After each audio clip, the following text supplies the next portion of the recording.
கந்தவேலன் காவடி கண்குள்ளா காட்சி தரும் கடம்பனுக்கு காவடி.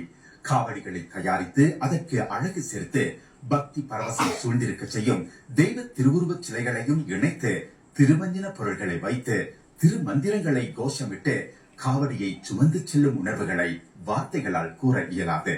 காவடிகளை உருவாக்கி இறை சிந்தனையோடு சுமந்து செல்லும் அந்த தருணத்தை கண்முன்னே கொண்டு வருவோம்.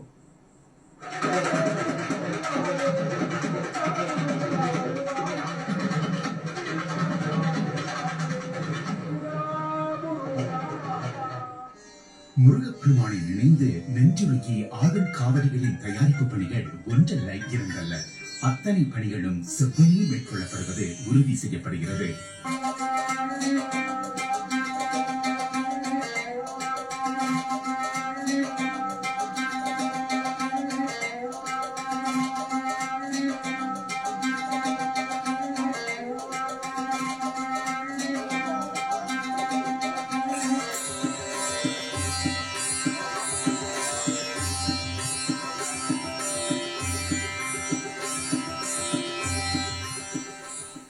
காவடினா என்ன? காவடி என்பது காவு தடி. காவடி அந்த தோள்பட்டையில அந்த தடி பறதுதான் காவடி என்பது சொல்லுவாங்க. காவு தடி என்பது சுமை சுமப்பவர்களை குறிக்கின்றது.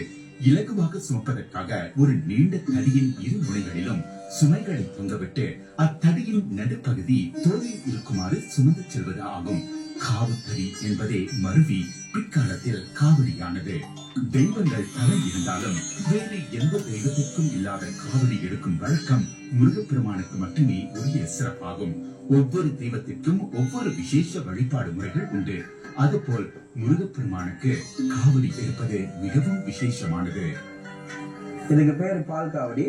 இங்கதான் முருகருக்கு எடுத்து போற காணிக்கை, யாராவது பாலோ இல்ல பன்னீரோ இல்ல இளநீர் கரும்புச்சாறு இந்த மாதிரி எடுத்து இங்க வச்சு கட்டி இங்க மஞ்சள் துணியில கட்டி இதை தோல்ல சுமந்து எடுத்து போறதுதான் இந்த பால் காவடி.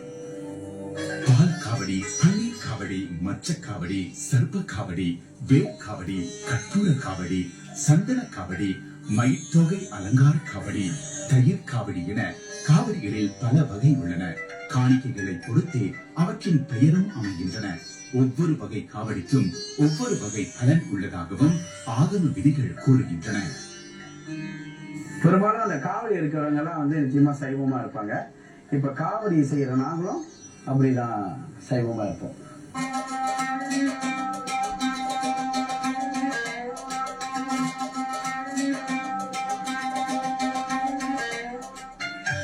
இத்தனை பணிகளுக்கு பின் இறைவனை நோக்கி தயாராகின்றன இந்த காவடிகள்.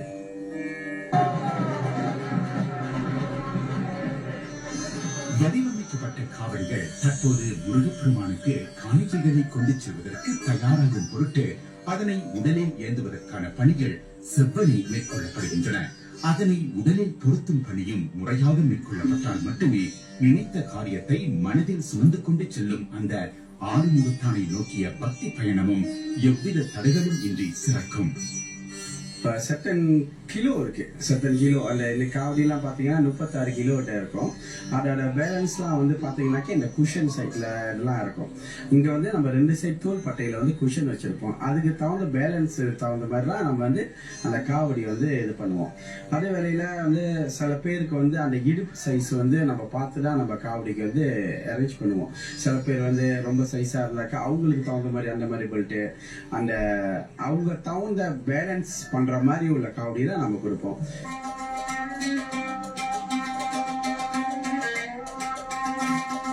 இது என்னத்துக்கு நான் அப்படியே கண்டினியூ பண்றேன்னா, இது நம்மளோட கலாச்சாரம், இது எல்லாமே இதுல அடங்கியிருக்கு. இது நம்ம விட்டு கொடுக்கூடாது. நம்ம வருகிற சங்கதிகளுக்கு நல்ல முறையான இது அந்த காவடிகளை பத்தி நம்ம சொல்லி கொடுக்கணும்.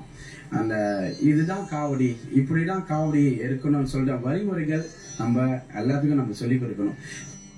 காவடிகளின் தனிச்சிறப்பை அறிவோம்.